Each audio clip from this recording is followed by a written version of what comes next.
kain guys. Ang ulam namin ngayon ay Bicol Express at saka Panton. Kain.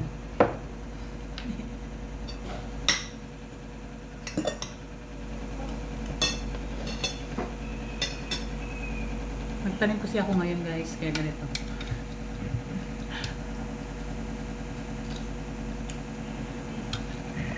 Nagtanim ako ng mga labahan.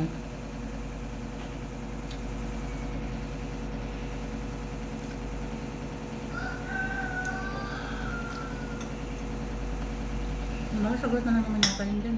Saan dyan? Hmm. Oh, lalo, pag ininit ko yun, hintayin ko muna matapalan nila. Ah.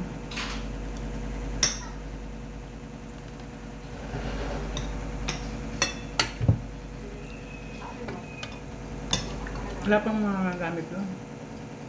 Saan? Kabila. Yun, kinapit ko yung isang ilaw dun sa may kitchen, yung nawawalang bracket. Hindi pa rin tapos? Hindi mo pa rin tatapos yan? Hindi pa eh. Wala pa yung para sa cob light. Akala ko ba pinaano mo sa kanya? Ngayon, hintayin nyo lang dumating. Yun na lang.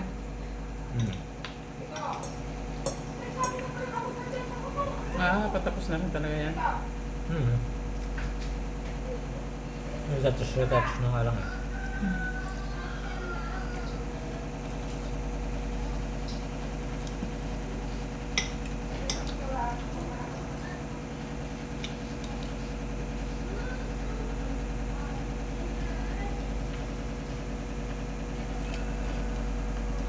Nasaan ko yung medyo okay? Kung nang alikabok pala yung likod.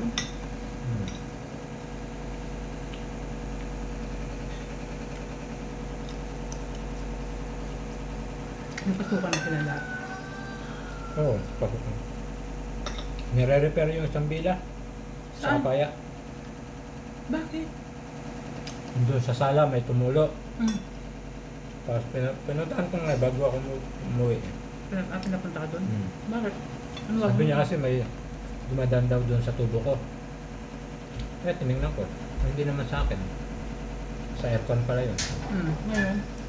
Yun, baba, binaklas na yung kisame. Bakit na baklas nga? Re-repair nila. Lahat inayos? Hindi, yung buong kisame lang sa sala.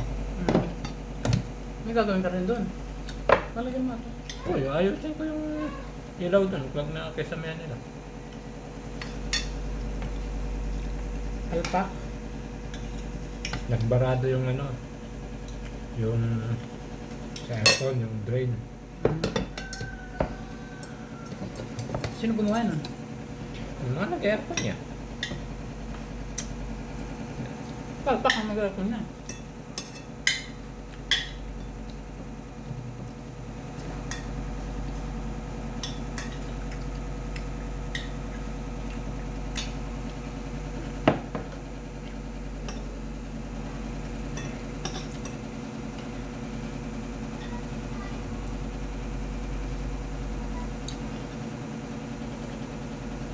Hindi lalo maraming trabaho.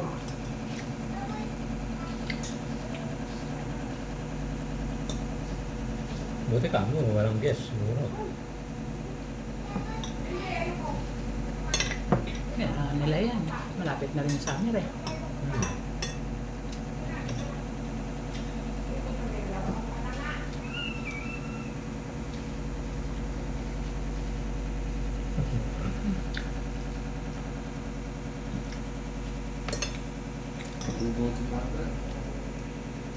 Napagkain naman dyan.